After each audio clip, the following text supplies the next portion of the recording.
जय सद्गुरू सगळ्यांना. कसं आहे आज सगळे सकाळ सकाळी मी भिजवलेले बदाम, मनुके, खजूर आणि गूळ शेंगदाण्याचा लाडू खात होते. कारण थोडं प्रोटीन भेटलं पाहिजे शरीराला, त्याची खूप गरज आहे आता मला सध्या. त्याच्यानंतर टिफिनची तयारी केली आणि आज ना शेंगदाण्याची चटणी करायची होती मला, म्हणजेच मिरची मस्तपैकी ती करून घेतली.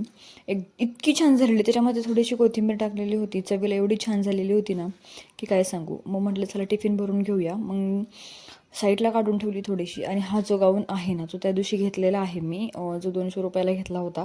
त्याचं कापड एकदम असं थोडंसं वेगळं लागलेलं आहे मला, म्हणजे मला कळत नाही कापडातलं एवढं, पण म्हटलं चला वापरून टाकूया, कारण गरज आहे आता. त्याच्यानंतर ऑफिसला जायची तयारी केली आणि बघा हे काय आहे. तर हे होतं माझं सरप्राईज. तर संध्याकाळनं घरी आले आणि इकडे ही भाजी आणलेली होती लाल माठाची.